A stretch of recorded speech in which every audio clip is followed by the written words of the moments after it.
우리 하나님께서요, 인간에게 감각기관으로 많은 것을 주심에 우리는 참 감사해야 합니다. 볼 수 있는 감각을 위해서 하나님께서 눈을 주셨습니다. 또한 들을 수 있는 감각을 위해서 귀를 주셨죠. 또 맛볼 수 있는 감각을 위해서 혀를 주셨습니다. 또 온도를 느낄 수 있도록 피부를 주셨고요, 바람을 느낄 수 있도록 우리 몸에 털을 주셨습니다. 우리 몸에는 많은 감각기관이 있어요. 그런데 보고 듣는 것 외에도 소위 감을 잡는 감각이 하나 더 있습니다. 아무리 짐승들이요, 인간보다 더 잘 듣고 잘 본다고 할지라도 인간에게 있는 육감, 이것을 따라올 수가 없습니다. 동물의 감각보다도 훨씬 더 탁월한 것입니다. 그래서 육감으로 우리는 모든 분위기를 파악할 수가 있습니다. 조금 전에 여러분들이 작은 미소와 큰 미소는 분위기를 확 다르게 합니다. 이 감각으로 저는 확 느끼게 되거든요. 더 놀라운 것은요, 하나님께서 당신의 사랑하는 그 백성들에게 특별한 것을 주셨는데 그것이 뭔가 하니까 영감입니다. 영감을 주셔서 주님을 찾을 수 있도록 해주시고, 주님을 볼 수 있도록 해주시고, 주님을 느낄 수 있도록 해주셨다는 것입니다. 이 영감 때문에 하나님의 은혜를 느낄 수 있다는 것입니다. 우리 크리스찬의 영감은요, 예사로운 육감이 아니고 성령의 감동 그 자체이기 때문입니다. 성령은요, 우리가 인간적으로 할 수 있는 것 그 이상을 할 수 있도록 도움을 주시는 하나님이십니다. 이것을 위해서 바로 성령님께서 오셨고 성령님을 우리에게 주셨습니다. 그리스도인의 삶을 사는 것, 크리스찬의 삶을 사는 것은 인간적인 노력과 인간적인 방법으로는 불가능합니다. 그러나 성령은 우리에게 온전한 그리스도인의 삶을 살 수 있도록, 능력의 삶을 살 수 있도록 능력을 주시고 은혜를 주십니다. 30세의 목사가 된 카메론 페리 박사가 있습니다. 목사님인데 60세가 되기까지 30년을 목회를 했습니다. 근데 30년 동안 목회를 하면서 성령의 은혜를 체험하지를 못했다고 이분은 고백했습니다. 그러던 그가 아내가 병이 들었습니다. 그리고 신유의 은사를 받기 위해서 성경을 연구하기 시작했습니다. 병을 고쳐주신 예수님은 어제나 오늘이나 영원히 변치 않는 주님이시라는 것을 깨달았습니다. 언제든지 기도하면 고쳐주시리라고 하는 확신도 가지게 되었습니다.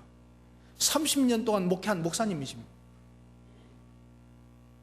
그는 남들이 모두 다 잠든 시간에 하나님과 1시간씩 고요한 기도 시간을 가졌습니다. 그는 언제 어디를 가든지 그 시간에 기도했는데 만 4년 동안 기도했습니다. 그 시간만큼은 특별히 하나님과 밀담을 나누었던 것이죠. 그런데 어느 날 그는 갑자기 성령의 임재를 체험하고 신유의 은사를 받게 되었습니다. 그는 아주 기쁨이 충만해서 간증하기를 이렇게 간증했습니다. 성령의 능력을 받고 2달 동안 전도한 것이 성령의 능력을 체험하지 못하고 전도한 30년보다도 더 많은 성과를 올렸다 그랬습니다. 여러분, 얼마나 놀라운 사실입니까? 여러분, 우리가 능력자로 승리자로 살려면 성령님과 함께 해야 되는 줄로 믿습니다. 성령님과 함께 할 때 우리는 승리자로, 능력자로 우뚝 서게 되는 것입니다. 오늘 본문 말씀은 이렇게 말씀합니다. 이는 우리 복음이 말로만 너희에게 이른 것이 아니라 오직 능력과 성령과 큰 확신으로 된 것이다, 이렇게 말씀합니다. 오직 능력과 성령과 큰 확신, 이라고 말씀합니다. 그래서 오늘 설교 제목을 성령님과 함께 합시다 라고 했습니다. 우리 옆 사람 보고 성령님과 함께 하십시다. 네. 성령 안에서 능력과 확신이 있습니다. 그렇다면 우리는 성령 안에서 일하고 성령 안에서 살아야 합니다. 성령의 함께 하심, 성령의 인도하심, 성령의 그 역사하심 안에서 우리가 일하고 살아가야 됩니다. 그래 오늘 이 시대는요 성령 시대입니다. 성령 시대. 성부 하나님께서 물론 성자 하나님과 함께 하시지만 성령을 통해서 우리에게 지금 말씀하시고 우리에게 느끼게 하시고 성령의 은혜를 통해서 주님께서는 역사하시고 계시는 것입니다. 따라서 우리는 성령 안에서 하나님과 함께 하심을 힘입어서 살아야 합니다. 그럼 성령과 함께 살면 성령 안에서 능력입니다. 따라합시다. 성령 안에서 살면 성령과 함께 살면 성령 안에서 능력입니다. 네, 옆 사람 보고 성령 안에서 능력입니다. 네, 우리 성령 안에서 살면 능력이 발산되게 되어 있습니다. 먼저 성령 안에서 능력으로 사는 것입니다. 여기서 능력이라는 것은 초자연적인 기적을 의미하기도 하지만 하나님으로부터는 인격적인 힘, 능력을 의미하기도 합니다. 이 힘에 의해서 복음이 확산되고 이 힘에 의해서 교회가 든든히 서게 되는 것입니다. 초대교회 당시에 교회가 서가는 모습을 보십시오. 예루살렘 안에서 갑자기 수천 명, 3천 명이 회개하고 돌아오는 역사가 나타납니다. 그런데 사도행전에 보면 가끔씩 날마다 그 수가 더해 가더라 하는 말씀이 군데군데 있습니다. 이것이 바로 복음의 성령의 능력입니다. 복음은 사람의 힘으로 되는 것이 아니고 바로 성령의 능력으로 되는 것이라는 얘기죠. 구원의 역사는 성령께서 함께 하시지 않으시면 어떤 능력도 나타나지 않게 되는 것입니다.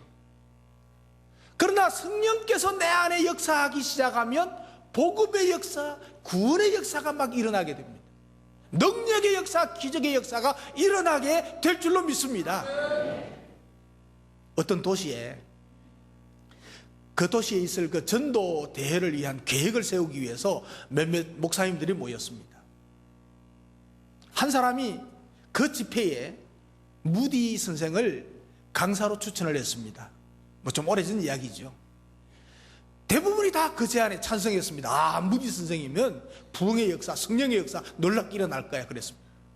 그런데 한 사람이 거절하면서 이렇게 말했습니다. 여러분들께서 말씀하시는 것을 들으니 마치 무디 선생이 성령님을 독점한 것 같습니다. 그 말은 무슨 말인가 하니까 다른 사람은 성령 안 받았습니까? 이 말이죠. 그때 다른 목사님이 또 이렇게 이야기했습니다. 아닙니다. 무디 선생이 성령님을 독점한 것이 아니고 성령님께서 그를 지금 독점하고 계십니다. 무슨 말인지 잘 모르겠습니까? 예. 여러분, 우리가 성령님을 독점하고 우리가 성령님을 독점하는 것이 아니고 성령님이 저와 여러분 개인들을 독점하실 수 있도록 사시길 바랍니다. 예. 그 목사는 무디 선생님이 성령의 전으로 그의 육체를 헌신했을 뿐 아니고 주님의 뜻에 따르기 위해서 자신의 의지를 완전히 버릴 줄 아는 분이라고 무디를 인정한 것입니다. 그러니까 자신을 위해 살지 않고 성령께 자신을 맡기고 성령 안에서 살아가는 사람, 무디 선생이라는 거죠. 그런 성령의 인도함을 받고 성령의 독점함을 받았습니다. 한신학대학에서 비교적 늦게 직장 생활을 하다가 공부한 전도사님이 계셨습니다.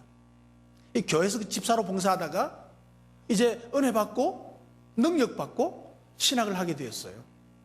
근데 이분이 어느 날부터 복음을 전해야 되겠다는 마음이 들면서 복음을 전하기 시작했습니다. 복음을 계속해서 전하는데 능력이 나타나기 시작했습니다.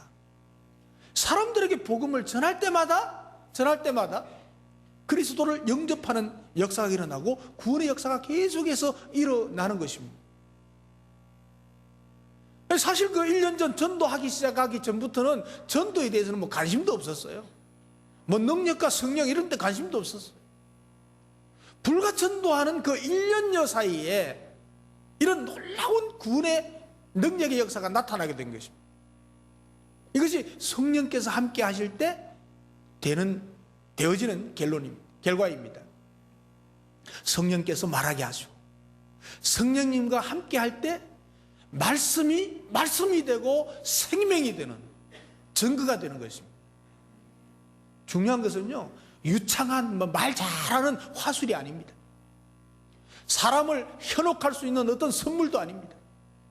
오직 성령님을 통해서 마음 깊은 곳에서 나오는 말이 될 때 그것이 능력이 되고 거기에 구원의 역사가 일어나게 되는 것입니다. 사람을 움직이는 힘이 되는 것이 성령의 능력에 의해서 가능한 것입니다.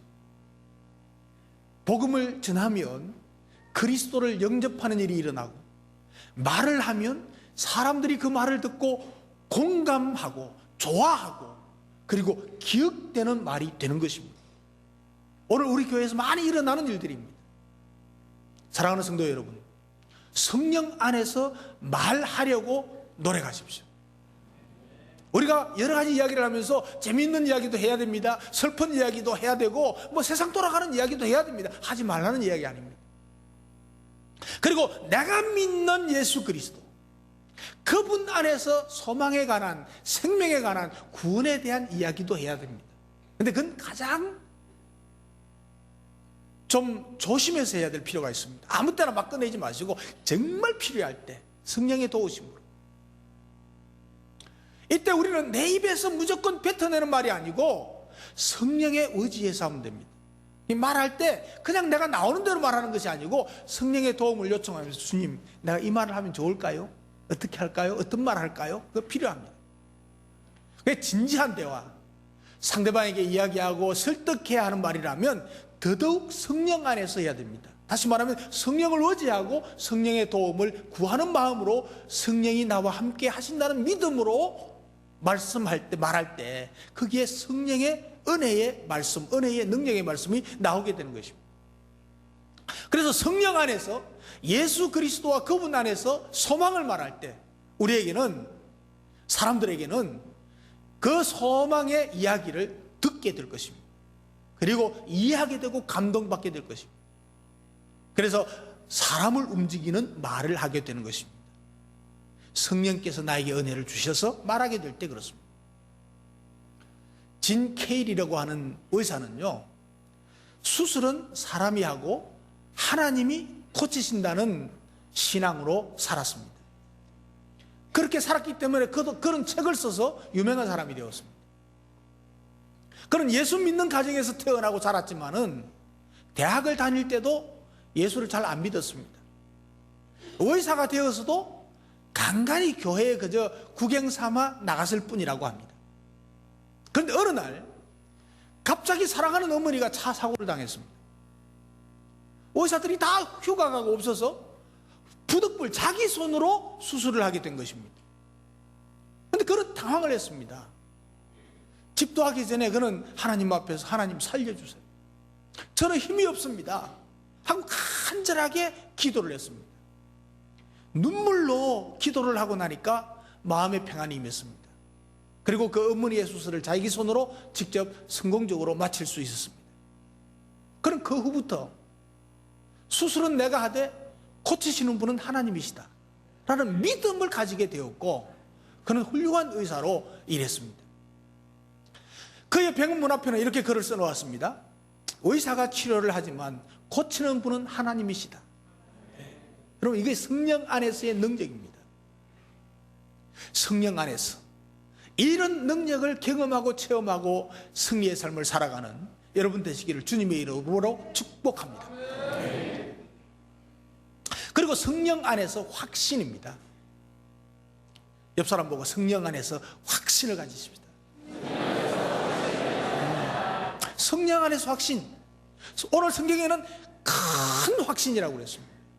뭐 그저 그런 확신이 아니고 큰 확신, 내가 믿는 하나님, 내가 믿는 예수 그리스도, 그분의 십자가의 부활과 재림, 천국을 믿는 믿음에 대한 확신을 가져야 합니다. 그리고 내 역할, 그리고 내가 하는 일에 대한 사명에 대한 확신도 가져야 합니다. 이스라엘 광야에는요, 메추라기하고 비슷한 자고새라는 새가 살고 있다고 합니다. 이 자고새는요, 알에서 각 깨어난 다른 새끼를 품에 안고 키운다고 합니다. 나무 새끼를 키우는 거죠. 이 새는 새끼를 품에 안고 키우는데 조금씩 다른 그 새끼들을 거느리고 다니면서 자신의 막 세력을 과시하고 한껏 뽐내고 다닌대요. 근데 자고새는요, 알에서 깨어난 새끼들을 보면 그것이 자신의 새끼인지 아니면 다른 새의 새끼인지를 구별을 못한답니다. 생김새가 비슷한 것은 모두 다 자신의 새끼일 것이라는 확신에, 반쪽의 확신에 따라서 행동한다는 거죠. 그런데 나무 새끼를 데리고 이제 키우다 보니까 새끼들이 자라면서 점점 어미와 다른 모습을 보이지 않겠습니까? 그리고 이제 다르게 되니까 어미의 품을 떠나가 이제 홀 날아가 버립니다. 그러니까 절반의 확신을 가지고 살면요, 이 자고새 어미에게 절망과 공허를 가져다 준 것처럼 우리가 확고한 확신이 없는 반확신만 가지고 교회 다니고 신앙생활하면요, 이런 절망과 공허를 가져다 줄 수밖에 없습니다. 그래서 우리의 믿음이 흐트러질 수밖에 없고 무슨 일만 생기면 그냥 주저앉을 수밖에 없습니다. 사도 바울은요, 분명한 확신이 있었습니다. 그는 복음에 대한 확신이 있었습니다. 내가 복음을 부끄러워하지 아니하노니 이 복음은 모든 믿는 자들에게 구원을 주시는 하나님의 능력이 됩니다. 복음은 하나님의 능력이라는 것을 믿었습니다. 그렇기 때문에 부끄러워할 필요가 없었습니다. 누가 뭐라고 하든 핍박을 하든지 때리든지 감옥에 가두든지 뭐 사용이 없었습니다. 이 확신은 어떤 핍박이 있다고 해도 바꿀 수 없는 믿음의 확신이었습니다. 이 확신이 있었기에 바울은 어디든지 예수가 그리스도요, 그분으로 인해서 구원을 얻는다는 확신을 전할 수가 있었습니다. 그리고 그는 자신의 사명에 대한 확신도 가지고 있었습니다. 그리스도 안에서 사도 되었음에 대한 확신입니다. 한때 고린도 교회를 비롯해서 몇몇 교회가 사도 바울의 사도성을 의심하기도 했었습니다. 그러나 그는 하나님의 아들 그리스도로 인해서 사도가 되었다고 하는 것을 분명히 밝히고 있습니다. 그 사명 안에서 그는 복음을 전하고 있습니다. 예수 그리스도 안에서 예수 영접함으로 성령 받은 성령이 나와 함께하는 것이라는 확신을 가지시기를 주님의 이름으로 축복합니다. 예수 그리스도께서 나를 큰빛교회로 보내셔서 나를 목자로 목녀로 세우셔서 이 복음 사역을 감당할 수 있게 해주신다는 확신을 가지시기 바랍니다. 사랑하는 성도 여러분, 확신을 가지고 있습니까? 여러분 삶에서 얼마만큼의 확신을 가지고 살아가십니까?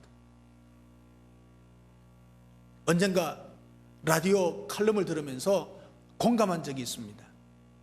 이 시대의 사람들은, 현대사회의 사람들은요, 확신이 부족하다는 거예요.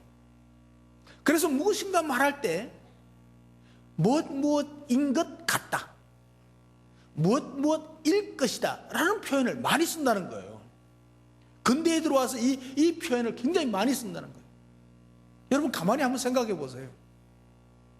우리는 이런 표현을 얼마나 많이 사용하고 있습니까? 여러분들은 얼마나 사용하고 있습니까? 사랑하는 성도 여러분, 우리는 확신을 가져야 됩니다. 복음에 대한 확신이 있어야 합니다. 천국에 대한 확신 가져야 합니다. 천국에 대한 확신을 가진다면 우리는 다 용감한 사람이 될 수밖에 없습니다. 믿는 사람들이 믿음의 확신을 가지지 못하는 이유가 여러분 무엇인지 아십니까? 천국에 대한 확신이 부족해요. 여러분 조사한 바에 따르면요, 많은 그리스도인들이 천국에 대한 확신이 부족하다는 거예요. 제가 경험한 사실도 사실 그렇습니다.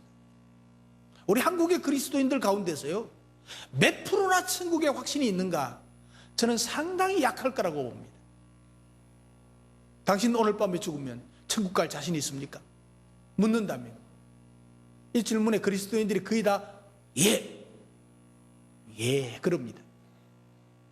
노라고는 대답을 못하고요. 근데 네라고 해도 확신에 찬 네하고요, 예, 확신이 없어가지고 갈뚱말뚱, 예, 갈 수 있을까? 그런 분들이 많단 말이에요. 그래서 우리 교회 성도들은 예외입니다, 좀.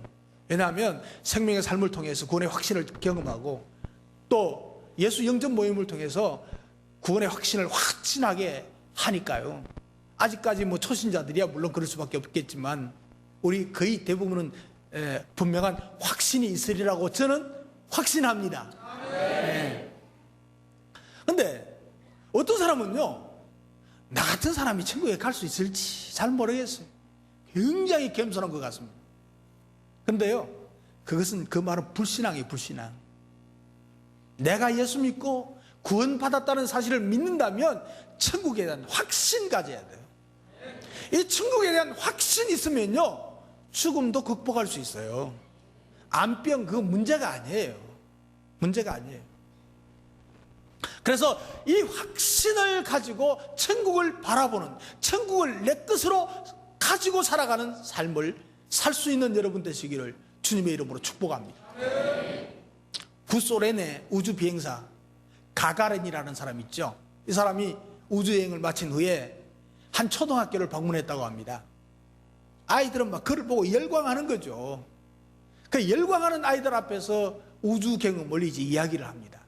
근데 거기에서 뭐라고 했는가 하니까, 나는 우주를 여행하면서 천국과 부활에 대해서 하늘로 승천하셨다는 예수 그리스도를 보고 싶었습니다. 그러나 우주선 밖으로 가서 달나라 가보니까 하늘에는 천국도 없었고 예수도 없었습니다.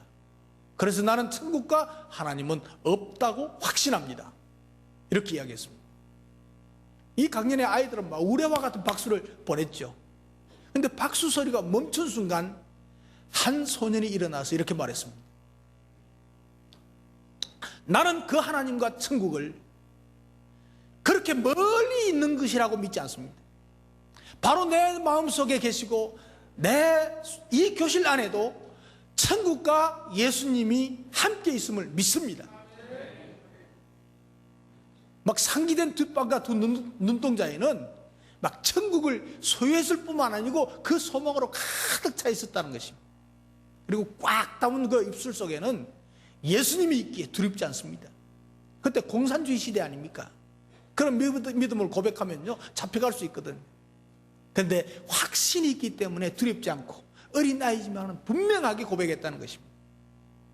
여러분, 천국에 대한 확신, 예수 그리스도에 대한 온전한 확신 가운데 있다면 두렵지 않습니다.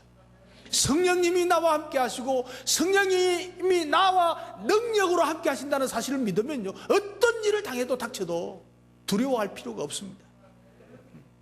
이 천국에 대한, 구원에 대한, 이 성령님이 함께 하신다는 데 대한 확신이 있다면 다른 것에 대해서는 더 이상 의심할 필요가 없습니다.